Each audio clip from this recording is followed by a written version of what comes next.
Hello students, how are you all? I hope you are fine. Today I am here with a new chapter. The name of the chapter is Fair Play. Means it's a story of two friends who had to decide what was more important, friendship and enmity, or a sense of what is right and what is wrong. Students, has your friend ever done something you thought was wrong? What did you do then? Did you keep quiet or did you tell your friend what you thought? Okay, now comes to the chapter. Jumman Sheikh and Algu Chaudhary were good friends. जो जुम्मन शेख और अलगू चौधरी थे दोनों बहुत ही अच्छे friend थे. So strong was their bond of friendship that when either of them went away from the village, the other looked after his family. Both were greatly respected in the village. Means जो उनकी friendship थी, means जो उनकी bonding थी वो इतनी अच्छी थी कि अगर दोनों में से कोई बाहर जाता था तो दूसरा उसकी फैमिली की टेक केयर करता था और दोनों की ही पूरे विलेज में बहुत ज़्यादा रिस्पेक्ट थी. Jumman had an old aunt who had sum property. अब जुम्मन की एक ओल्ड आंट थी जिसकी कुछ प्रॉपर्टी थी. This she transferred to him on the understanding that she would stay with him and he would look after her. अब जुम्मन की aunt ने ये सोचकर कि चलो इन फ्यूचर जो जुम्मन है वो उसकी देखभाल करेगा, ये सोचकर उसने प्रॉपर्टी जुम्मन के नाम कर दी थी. The arrangement worked well for a couple of years. कुछ सालों तक तो सब कुछ ठीक रहा. मीन्स पूरा अरेंजमेंट बहुत अच्छे से चलता रहा. मीन्स जुम्मन जो था अपनी आंट की देखभाल करता रहा. Then the situation changed. लेकिन थोड़े दिनों बाद ही क्या हुआ कि सिचुएशन चेंज हो गई. Jumman and his family were tired of the old relative. अब जुम्मन और उसकी फैमिली जो थे वो उस ओल्ड रिलेटिव से, मीन्स जो आंट थी उससे बिल्कुल फेड अप हो गए थे, टायर्ड हो गए थे उनसे. Jumman became as indifferent to her as his wife. अब जुम्मन भी था अपनी आंट के लिए बिल्कुल ऐसा इंडिफरेंट हो गया था जैसे कि उसकी वाइफ थी. मीन्स वी कैन से कि वो बिल्कुल भी केयर नहीं करता था. जैसे उसकी वाइफ थी केयर नहीं करती थी आंट की, वैसे ही वो भी केयर नहीं करता था. वो इंडिफरेंट हो गया था. Who grudges even the little food that the old lady wanted every day. और यहाँ तक कि जितने उसके आंट को फूड चाहिए होता था उससे भी कम फूड उनको खाने को मिलता था. She swallowed these insults along with her food for a few months. कुछ महीनों तक तो ऐसे ही काम चलता रहा कि जो उनकी आंट थी वो ये इंसल्ट बर्दाश्त करती रही. But patience has its limits. लेकिन पेशेंस की भी अपनी एक लिमिट होती है कि कहाँ तक बर्दाश्त किया जाएगा. One day she spoke to Jumman, my son, it is now obvious that I am not wanted in your house. अब एक दिन क्या करती है वो जुम्मन को बुलाती है और कहती है कि माई सन, कि ये सब तो क्लियर है कि मैं इस घर में मैं अब यहाँ रहना नहीं चाहती हूँ. मिस मेरी इस घर में कोई ज़रूरत नहीं है. Kindly give me a monthly allowance so that I can set up a separate kitchen. और वो कहती है कि अब मैं इस घर में रह भी नहीं सकती हूँ तो तुम ऐसा करो, मुझे कुछ अलाउंस दे दो. मीन्स मुझे कुछ पैसे चाहिए कि जिससे कि मैं अपनी सेपरेट किचन सेटअप कर सकूं. My wife knows best how to run the house. Be patient said Jumman shamelessly. और जुम्मन ने बहुत ही शेमलेसली कहा, बहुत ही अजीब तरीके से कहा कि अपनी आंट को कि आप जो है बी पेशेंट, यानी कि आप जो हो थोड़ा पेशेंस बना के रखो, थोड़ा धैर्य रखो. मेरी वाइफ को पता है कि घर कैसे चलाया जाता है. मेरी वाइफ ये अच्छे से जानती है. बस आप कुछ पेशेंस बना के रखो. This made his aunt very angry and she decided to take her case to the village panchayat. अब इससे क्या हुआ, जो जुम्मन की आंट थी वो बहुत ही ज़्यादा एंग्री हो गई और उन्होंने डिसाइड किया कि वो अपने केस को विलेज पंचायत में लेके जाएंगी. Because she thought there is no solution of her problem. For many days the old lady was seen talking to the villagers, explaining her case and seeking their support. अब old lady ने क्या किया, villager से बातें करनी शुरू कर दी और अपने केस को एक्सप्लेन करना शुरू कर दिया ताकि वो जो विलेजर्स थे उनका सपोर्ट उसको लेडी को मिल जाए. सिंपैथीजाइज्ड विद हर, कुछ ने तो उनको मतलब उनको सिंपैथी दी, मीन्स कह सकते हैं कि उनको सांत्वना दी. Others laughed at her and a few others advised her to make it up with her nephew and his wife. कुछ ने तो ये है कि उनको सपोर्ट किया, कुछ ने उनको एडवाइस दी, कुछ उन पर हंसे, और कुछ ने तो ये कहा कि जो उनका नेफ्यू है, मीन्स जो जुम्मन है उसकी वाइफ है, वो उनके साथ में ही चुपचाप से वहीं उनके साथ में रहे. At last she came to Algu Chaudhary and spoke to him. अब लास्ट में क्या क्या होता है, वो अलगू चौधरी के पास आती है और उससे कहती है, यू नो चाची, Jumman is my best friend. अब वो अलगू चौधरी से तो सारी बातें बताती है, लेकिन जो अलगू चौधरी होता है वो जुम्मन का फ्रेंड होता है. वो बोलता है कि चाची आपको पता है कि जुम्मन तो मेरा बेस्ट फ्रेंड है, how can I go against him, मैं उसके अगेंस्ट कैसे जा सकता हूँ. अलगू ने कहा, but is it right my son to keep mum and not say what you consider just and fair. अब वो बोलती है अलगू चौधरी से कि ठीक है बेटा, आप उसके फ्रेंड हो, लेकिन क्या ये ठीक है कि चुपचाप रहना और कुछ भी नहीं बोलना. जस्ट और फेयर तुम्हें नहीं पता कि क्या होता है, और सब कुछ तुम्हें पता होते हुए भी तुम नहीं बोलोगे, क्या ये सब ठीक है. क्लेडिट द ओल्ड लेडी ने ये सारी बातें किसको बोली, अलगू को बोली. Come to the panchayat and speak the truth. अब वो बोलते हैं कि भाई ठीक है, पंचायत में आओ और बिल्कुल सच बोलना. शी सेड, वो कहती है. तो मिस जो अलगू चौधरी को बोलती है, ठीक है सब कुछ ठीक हो गया है, अब सारी बातें पंचायत में होगी और पंचायत में तुम्हें सच का ही साथ देना पड़ेगा. Algu did not reply. अब अलगू ने कोई रिप्लाई नहीं किया, but her words kept ringing in his years. अब होता क्या, जितनी बात भी चाची ने बोली थी वो बात अलगू ने रिप्लाई तो कुछ नहीं किया था, बट वो पूरे दिन जो है वो बात अलगू के कानों में बजती रही. वो इस बारे में सोचता रहा कि जो मतलब चाची ने जो बोला है वो तो ठीक ही बोला है, कि मुझे थोड़ा सोचना चाहिए जस्ट ऑफ फेयर के बारे में. Now part 2. The panchayat was held the same evening under an old banyan tree. अब जो पंचायत थी वो सेम इवनिंग को कहाँ, बनियन ट्री के नीचे पंचायत लगी. एक बनियन ट्री था, उसके नीचे पंचायत लगी. Jumman stood up and said. अब जुम्मन उठा और उसने कहा, the voice of the panch is the voice of God. जो वॉइस होती है पंच की, वो गॉड की वॉइस होती है. Let my aunt nominate the head panch. और वो कहते हैं कि जो मेरी आंट है वो हेड पंच को नॉमिनेट कर सकती है, मीन्स वो किसी को भी हेड पंच बना सकती है. आई will abide bye her decision. और फिर मैं जो है जो भी डिसीजन लिया जाएगा मैं उसका पालन करूँगा. अबाइड बाय करूँगा मीन्स मैं उसका पालन करूँगा. ये आंट के ऊपर डिपेंड करता है वो किसको नॉमिनेट करती है. The panch knows neither friend nor enemy. What do you say to Algu Chaudhary, the old lady announced.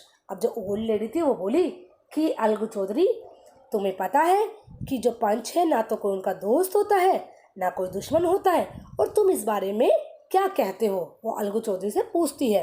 Fine replied Jumman hiding his joy over this unexpected piece of luck. अब होता क्या है, जो अलगू चौधरी होता है वो जुम्मन का फ्रेंड होता है, तो जब जुम्मन को लगता है कि अलगू चौधरी को ही मेरी आंट ने जो है नॉमिनेट किया है, तो वो बहुत ज़्यादा खुश होता है कि भाई ये तो मेरे लक ने मेरा साथ दे दिया है. और वो जो है बहुत अंदर मन में खुश होता है, वो किसी को जताता नहीं है कि वो कितना खुश है.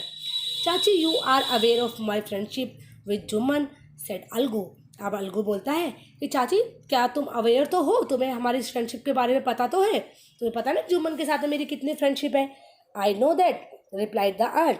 अब आंट बोलती है, हाँ हाँ मुझे पता है कि तुम जुम्मन के फ्रेंड हो, but I also know that you will not kill your conscience for the sake of friendship. और मुझे ये भी पता है क्या कि तुम अपनी अंतरात्मा को अपनी फ्रेंडशिप के लिए नहीं मारोगे. मीन्स तुम्हारी जो अंतरात्मा है, अंतरात्मा से आवाज़ आएगी, यानी तुम सच का ही साथ दोगे, तुम फ्रेंडशिप के लिए सब बातें झूठी नहीं कर दोगे. God lives in the heart of the panch. और जो गॉड है वो पंच के हार्ट में रहता है. And his voice is the voice of God. और जो उसकी वॉइस होती है वो गॉड की वॉइस होती है. And the old lady explain her case. अब ओल्ड लेडी ने अपने केस को एक्सप्लेन किया. Jumman said Algu, you and I R old friends. अब जुम्मन अलगू बोलता है जुम्मन से कि भाई हम दोनों जो है आज तुम और मैं जो है बहुत पुराने दोस्त हैं। Your auntie is as dear to me as you. जो आपकी आंट है वो मुझे भी इतनी डियर है जितने कि आपको। Now I am a panch. लेकिन अब मैं एक पंच हूँ। You and your aunt are equal before me. अब तुम और तुम्हारी आंटी मेरे सामने बिल्कुल इक्वल हो। वोट हैव यू टू से इन योर डिफेंस। मीन्स आपको अपने डिफेंस में मीन्स अगर आप अपने डिफेंस में कुछ कहना चाहते हो या कुछ बोलना चाहते हो तो आप बोल सकते हो। 3 years ago, began Juman, my aunt transferred her property to me. अब जो है वो बोलता है जुम्मन बोलना शुरू करता है कि 3 साल पहले मेरी आंट ने जो ये प्रॉपर्टी मेरे नाम कर दी यानी मुझे ट्रांसफ़र कर दी थी। I promise to support her as long as she lived. अब वो कहते हैं कि मैंने प्रॉमिस भी किया था कि जब तक मेरी आंट रहेगी तो मैं उनको सपोर्ट करूँगा। I have done all I could. और मैंने इतना अच्छा किया जितना कि मैं कर सकता था। There have been a couple of quarrel between my wife and her but I can't stop it. अब वो बोलता है कि अभी क्या हुआ कि मेरी वाइफ के और मेरी आंट के बीच में कुछ ना कुछ क्वारल होता रहता है, मीन्स कुछ झगड़ा होता रहता है, लेकिन मैं उसको रोक नहीं सकता। उनके बीच में क्या नोक झोंक होती है मैं नहीं उसको रोक सकता हूँ। Now my aunt is claiming a monthly allowance from me. अब जो मेरी आंटी है वो क्लेम कर रही है कि मुझसे मंथली अलाउंस लेने के लिए मुझसे क्लेम कर रही है। This is not possible. ये पॉसिबल नहीं है। That is all I have to say. यही सब कुछ मुझे कहना था। Jumman was cross examined by Algu and others. अब जुम्मन जो था वो अलगू के और दूसरों के द्वारा क्रॉस एग्जामिन्ड हुआ। Then Algu announced we have gone into the matter carefully. Means हम जो है मैटर के बिल्कुल केयरफुली गए हैं, मीन्स हमने मैटर की अच्छी से जांच पड़ताल की है। इनमें क्या है कि जुम्मन को अपनी आंट को मंथली अलाउंस देना चाहिए, अदरवाइज उसकी प्रॉपर्टी उसको रिटर्न कर देनी चाहिए, मीन्स उसको दे देनी चाहिए वापस। Now the two friends were seldom seen together. अब उसके बाद में जो है दोनों फ्रेंड थे वो बहुत ही रेयरली साथ में देखे गए, मतलब उनकी जो फ्रेंडशिप थी अब पहले जैसी नहीं रही। The bond of friendship between them was broken. जो उनकी फ्रेंडशिप में मतलब उन दोनों के बीच में जो फ्रेंडशिप थी, जो उनका बॉन्ड था वो अब ब्रोकन हो गया था। In fact Jumman was Algu's enemy and wanted his revenge. अब तो यहाँ तक कि जो जुम्मन था वो अलगू का एनिमी बन गया था और वो चाहता था किससे, वो उससे बदला, अलगू से बदला लेना चाहता। जुम्मन सोचता था कि मैं अलगू से किस तरह से बदला ले लूँ। Now part third. Days passed and as ill luck would have it Algu Chaudhary found himself in a tight spot. अब होता क्या है, दिन बीतते गए। अब हुआ क्या, अलगू चौधरी जो था एक टाइट स्पॉट में हो गया, मीन्स उसका जो इल लक शुरू हो गया, मीन्स उसका लक ने थोड़ा साथ देना उसका बंद कर दिया और वो एक बहुत ही बड़ी मुसीबत में फंस गया। अब हुआ क्या देखते हैं। One of his fine pair of bullock died. अब उसका जो एक फाइन पेयर था बुलॉक का, मीन्स उसके पास एक पेयर था, तो उनमें से एक बुलॉक जो है उसकी डेथ हो गई। And he sold the other to Samjhu Sahu. अब उसके पास केवल एक ही ब्लॉक बचा और जो कि उसने समझू साहू को सेल कर दिया था। A car driver of the village, वो विलेज का एक कार ड्राइवर था, तो उसने एक अपना ब्लॉक उसको दे दिया, मीन्स उसको बेच दिया था। The understanding was that Sahu would pay the price of the bullock in a month's time. अब अंडरस्टैंडिंग क्या थी कि साहू को जो था उस बुलॉक के जो प्राइस थे, मीन्स जो उसके पैसे थे 1 मंथ के अंदर देने थे। It so happen that the bullock died with in a month. लेकिन हुआ क्या, क्या होता है, ये जो होता है that the bullock died with in a month, मतलब जो बुलॉक होता है वो क्या है 1 महीने के अंदर ही उसकी डेथ हो जाती है। Several months after the bullocks death. अब बुलॉक्स डेथ के कुछ मंथ के बाद में क्या होता है, Algu reminded Sahu of the money he had not yet paid. अब जो अलगू है वो साहू को रिमाइंड कराता है कि उसको वो मनी पे करनी है जो उसने अभी तक नहीं दी है। साहू गोट वेरी अनॉयड। अब साहू जो है बहुत ही अनॉयड हो जाता है, बहुत गुस्सा हो जाता है वो। I can't pay you a penny for the rest beast you sold me. अब वो कहता है कि मैं तुम्हें एक पैनी भी नहीं दूंगा, मीन्स एक सिक्का भी उस बेकार से एनिमल के लिए जो तुमने वो बेकार से एनिमल है मुझे बेचा था, मैं उसके लिए तुम्हें एक सिक्का भी नहीं दूंगा। He brought us nothing but ruin, वो उसने हमें कुछ भी नहीं दिया, उसने केवल मुझे बर्बाद कर दिया। र्यून मीन्स बर्बाद कर दिया है। आई हैव अ ब्लॉक, मेरे पास एक ब्लॉक है। Use it for a month, तुम उसको एक महीने तक उसको यूज़ कर लो। And then return it to me means, और उसके बाद तुम मुझे उसे वापस कर दो। No money for the dead block he said angrily, उसने बहुत ही गुस्से में कहा कि मैं उस जो वो एनिमल जिसकी डेथ हो गई है उसके लिए मैं बिल्कुल भी 1 रुपया भी नहीं दूंगा। Algu decided to refer the case to the panchayat, अब अलगू डिसाइड करता है कि मैं अपना जो केस है मैं पंचायत में लेके जाऊंगा। For a second time in a few months preparation for holding the panchayat were made, अब जो पंचायत होनी थी मीन्स उसके लिए प्रिपरेशन हो चुकी थी। And both the parties started meeting people seeking their support, और दोनों जो पार्टी थी मीन्स समझू साहू की और अलगू चौधरी की, वो लोगों से बात करने लगे थे ताकि उन लोगों का सपोर्ट मिल सके। The panchayat was held under the old Bannon tree, अब जो पंचायत थी वो कहाँ पे हुई, ओल्ड बैनन ट्री के नीचे पंचायत हुई। Algu stood up and said, Algu उठा, उसने कहा the voice of the panch is the voice of the God, जो पंच की वॉइस होती है वो गॉड की वॉइस होती है। Let Sahu nominate the head panch, I will abide by his decision, अब वो बोलता है कि साहू किसी का भी नेम मतलब किसी को भी नॉमिनेट कर सकता है एज ए हेड पंच, वो किसी को नॉमिनेट कर सकता है और जो भी डिसीजन होगा मैं उसको अबाइड बाय कर मैं उसका पालन करूँगा। Sahu so his chance and propose the name of Jumman, अब क्या करता है, साहू को पता था कि पहली पंचायत में जो जुम्मन के साथ में क्या हुआ था, तो वो सोचता है क्यों ना मैं जुम्मन को ही नॉमिनेट कर दूं, तो वो जुम्मन का नाम ही नॉमिनेट करता है। अलगूज हार्ट सैंक एंड ही टर्न पेल, अब जैसे ही जुम्मन का नाम नॉमिनेट होता है तो अलगू का जो हार्ट है वो बिल्कुल सैंक मीन्स एक तरह से धड़कता है, वो बिल्कुल पीला, पेल कहते हैं मीन्स पीला सा पड़ जाता है, और जो उसका हार्ट है वो जोर से धड़कना शुरू हो जाता है, मतलब वो घबराने लगता है। But what could he do, लेकिन वो कर क्या सकता था। The moment Jumman became head panch, अब उस मोमेंट में जुम्मन है वो हेड पंच बन गया। ही realized his responsibility as judge and the dignity of his office, अब उसको अपनी जैसे ही वो जज बन के उसको अपनी रिस्पॉन्सिबिलिटी पता चल गई और उसको अपनी डिग्निटी भी पता चली कि उसकी डिग्निटी क्या है।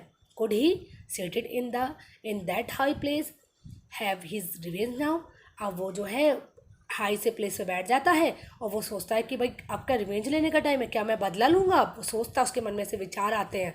ही थॉट एंड थॉट, वो सोचता है, बार बार सोचता है। No, he must not allow his personal feeling to come in the way of speaking the truth and doing justice, अब वो यही सोचता है कि उसकी पर्सनल फीलिंग को जो है वो सच्चाई के रास्ते में नहीं आना चाहिए और उसको जस्ट करना चाहिए। मीन्स अगर वो ऐसा कुछ करता है तो ये चीज़ उसके लिए अच्छी नहीं होगी, ये सब चीज़ गलत होगी।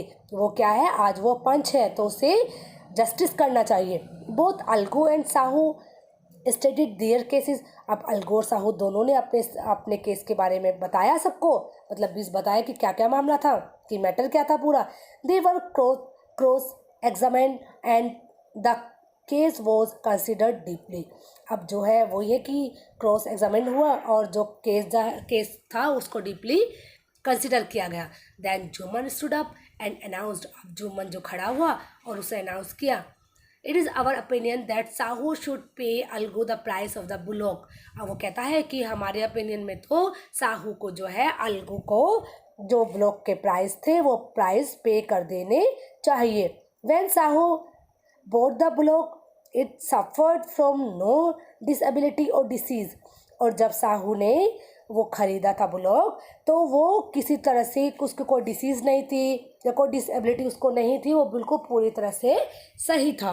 The death of the block was unfortunate but Algu can not be blame for it, और कहते हैं कि जो ब्लॉक की जो डेथ हुई है वो अनफॉर्चुनेट हुई है और इसके लिए जो है अलगू को ब्लेम नहीं किया जा सकता है। Algo could not contain his feelings. He stood up and said loudly over and over again, "Victory to the panchayat. This is justice. God lives in the voice of the punch." अब क्या होता है, अलगू उठता है और वो बोलता है कि जो भगवान है वो पंचों की वॉइस में होता है, और वो जो है विक्ट्री टू द पंचायत बोलता है, और ये बोलता है कि दिस इज़ जस्टिस, ये बिल्कुल न्याय हुआ है, मतलब वो बहुत ज़्यादा तारीफ़ करता है। Soon after Jumman came to Algu, अब होता क्या है, जुम्मन जो है वो अलगू के पास आता है, एम्ब्रेस्ड हिम एंड सेड, उसको गले से लगाता है, since the last panchayat I had become your enemy, और पिछली पंचायत में तुम्हारा मैं एनिमी हो गया था। Today I realise what it mean to be a panch, और आज मुझे रियलाइज हुआ कि एक पंच बनने से क्या मतलब है, कि पंच बन के कैसा लगता है। A panch has no friend nor enemy, एक पंच का ना तो कोई फ्रेंड होता है ना ही कोई एनिमी होता है। ही नोज ओनली जस्टिस, उसको केवल जस्टिस का पता है। Let no one deviate from the path of justice and truth for friendship और एनिमिटी, किसी को भी अपनी फ्रेंडशिप या एनिमिटी के लिए जस्टिस के पाथ से दूर नहीं होना चाहिए, मीन्स जस्टिस के बारे में सोचना चाहिए। Algu embrace his friend and wept, जो अलगू है वो अपने दोस्त को गले लगाता है और वो रोना शुरू करता है, मीन्स उसकी आंखों में आंसू आ जाते हैं। And his tears washed away all the dirt of misunderstanding between them, और जो उनके टीयर्स होते हैं वो जो इनके बीच में जितनी अंडरस्टैंडिंग होती थी वो सब उसमें बह जाते हैं, मीन्स सारी मिसअंडरस्टैंडिंग जो उनकी होती है आंसुओं के साथ सारी बह जाती है। Okay students, I think this video will help you to understand this chapter very well.